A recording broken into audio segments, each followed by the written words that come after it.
Chapter 12 Part 2, Jonathan and Jome. Jome said, "If you are to go, you need to go right now. We, Anakatas, as you call us, party and make mischief at night. Those guys are not looking for you around this time. May your Sabaoth, as you call him, be with you." Jome smiled as he continued, "You're pretty much a nice guy but ignorant, but nice will get you killed in these here parts." Wanyenyekevu took out his blade and began sharpening it, saying, "Yes, I know, but my kindness is not weakness. Besides, those men were going to kill both of you as well. Your life means nothing to them." Jome then said, "Well, they might have thought we were together, for we are not from around here.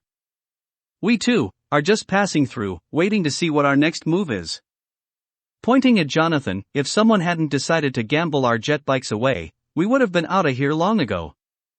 Wanyenyekevu smiled, "You must come with me on my journey and let us learn from each other." Jome thought for a minute, looked at Jonathan, and shook his head.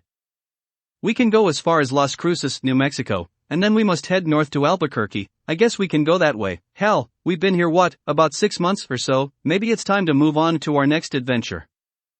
Jonathan rudely interrupted, "But what the fuck can we learn from your ass? You don't know shit." Wanyenyekevu placed 3 stars, 2 metal and 1 wooded, on the table.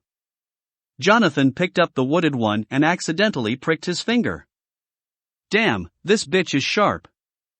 Wanyenyekevu smiled and said, "Pick something in here and pick any star, and I will hit it." A smile was on Jome's face. He grabbed a coin out of his pocket and threw it up in the air. "That." Wanyenyekevu grabbed one of the metal stars and said with a smile, "It is so." The coin came down on the table with the star dead in the middle of it. "Bullshit," Jonathan said, grabbing the star with the coin infused into the coin. "How in the fuck did you do that?" As he spoke, Wanyenyekevu grabbed the wooden star and threw it toward Jonathan. The sound of the wooded object whizzed past his left ear, making a whistling noise. Hearing the star hit the back of the wall behind him, he turned around to see a tarantula that had been split in half. Angry, shocked, amazed, and surprised at what he had seen and heard, Jonathan jumped up and started cursing and admiring Wanyenyekevu's skills simultaneously. "Man, what the fuck you think you're doing throwing that shit at me?" Wanyenyekevu peacefully said, "It was not at you, it was past you." "Was that not poisonous?" "I have never seen such a gigantic spider like that before." Jonathan replied, "That bitch ain't shit but a big-ass spider." "You never saw a tarantula before either." Hell no." As he started fussing at Wanyenyekevu, Jome saw the frustration on Wanyenyekevu's face. He interrupted Jonathan, "Shut your bitch ass up." Jome then looked at Wanyenyekevu. "Excuse my brother, he got a mean bark, but he ain't got no bite." Wanyenyekevu had a confused look on his face at the saying. Jome patted his brother on the chest 3 times. "He got a delicate heart." Jonathan pushed his brother, saying, "Fuck you, why are you apologizing for me? He threw that shit at me." Jome replied, "Past you, he thought your silly ass was in danger, asshole." They walked up to the pathway that leads out of the structure, and Wanyenyekevu noticed the stairs, for it was made of a liquefied substance that was extremely hard. It resembled solid molten lava, but was silver. Wanyenyekevu looked at them with amazement and felt a tap on his shoulders. Jonathan smiled and jokingly said, "Sabaoth is able, yeah?" Wanyenyekevu smiled back, saying, "It is so." Jome, leading the way up and out of the cube, quickly ran about 5 feet away from the entrance and fell to his knees, brushing away dirt and sand until he came across a red blinking light. He pushed the light, and the sand behind them started collapsing into a large hole by the time Jonathan reached the top of the stairs. A small stainless steel cube appeared about 1 inch in depth and width, right below Jonathan's feet. Staring at the hole and curiously at the cube, Wanyenyekevu shook his head. Jome had a solemn look on his face as he bent down, pulled off his backpack, and placed the cube-shaped device into it. Then he looked up at Jonathan. "We gotta go north and get those horses from those men. We can't go south because of our new friend and the door. Those guys got horses, plus I'm sure they think we are in front of them instead of behind them." "But it's 8 of them, according to." "Man, how in the fuck you pronounced your name?" Wanyenyekevu said proudly. Wanyenyekevu. And then slowly tried to sound it out for them, as Jome threw each of them a little black button as he continued, how do you spell that? Wanyenyekevu said. Wanyenyekevu. Jonathan just shook his head, pointing, well, I'm going to call ya ass Wanya or way. You know, like take your ass that way. As he pointed, you got 26 syllables and 26 letters in your damn name. Look, it's only 3 of us and we, pointing at himself and his brother, ain't no fighters, we shoot the shit outta ya. Pulling out a Z51 rifle and throwing Jonathan the 630-9 handgun, he continued, this shit here will stop a motherfucking transport train. Then he throws something toward Wanyenyekevu. This is for you since you are a little bit behind time, with these Captain Caveman, primitive-ass weapons, here's an ancient Colt 45. Wanyenyekevu shook his head in refusal, no, I have this, pointing to his cane. No motherfucker, you better take this shit here, he pointed with the Colt at a cactus, and a loud sound ripped through the air destroying the cactus. This motherfucker here is what you need, ain't no long-ass knife, gotta stop a motherfucker that ain't close enough to use it on. Just point and shoot, just point and shoot. Jome, laughing at Jonathan, point and shoot? Motherfucker, I wish you could do that too. You'll miss it if it's not as big as that cactus. Wanyenyekevu pulled out his grandfather's old Colt and said, I have one already. He took their Colt anyway and then asked, what is this black button that you gave us?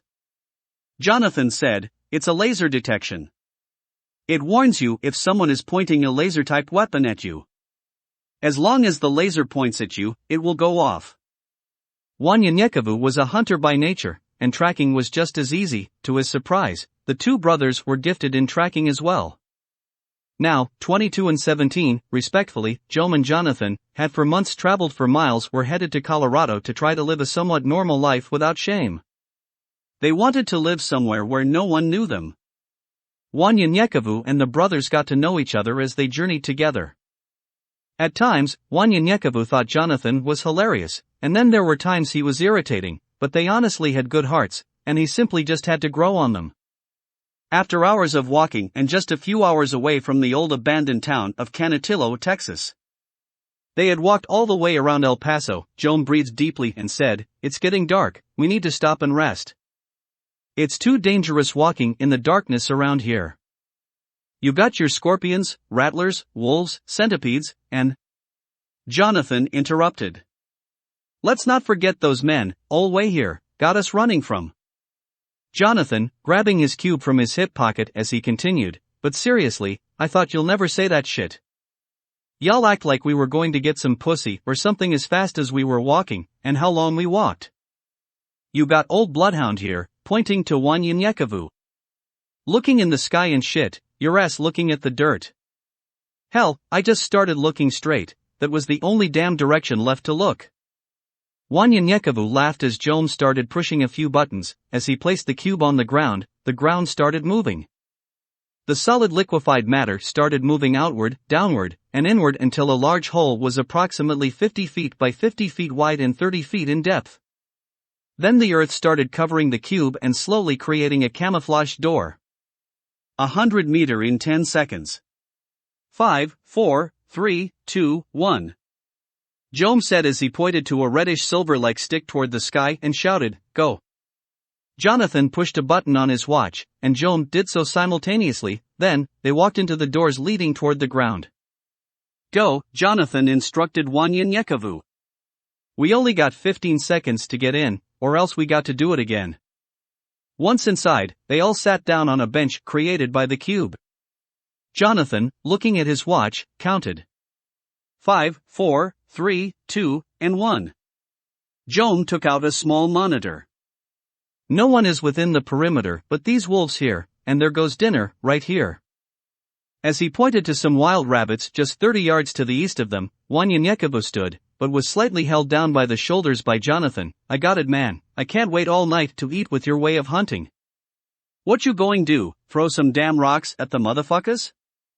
As he pointed to a device, we'll be skinning those bitches in about 5 minutes. Jonathan made changes to his watch and then rushed out of the structure with nothing but rabbits on his mind. Please, forgive my brother, Jome said as he made adjustments inside the cube. As I said before, he is a good person, but our life hasn't been perfect, and we are taking our time traveling away from our old life. It's been about 2 years now since we have moved on, and it takes time, I feel, before we can lose our old ways and habits. Jome started opening up to Wanyenyekevu because he admired him. As he continued, we grew up as orphans in the cold hills of Virginia from the age of 10 and 15 years old. Our father was a pimp in Dougspa, Virginia, and our mother was one of his main prostitutes. As runners for our father, we learned the hustle game really quickly until one of the elite Tier 3 computans who often travel there from the territory of Old Greensboro murdered our father and mother. We would supply the prostitutes and their johns with drugs and protect the women from abusive men was our key jobs working for him. After the death of our parents and an unsuccessful try at foster care, we soon became large suppliers of the drug and weapons trade for 5 years. If Anacatas hated the computans, we despised them. We have depended on each other for the past 8 years, living a life of shame, looking for hope.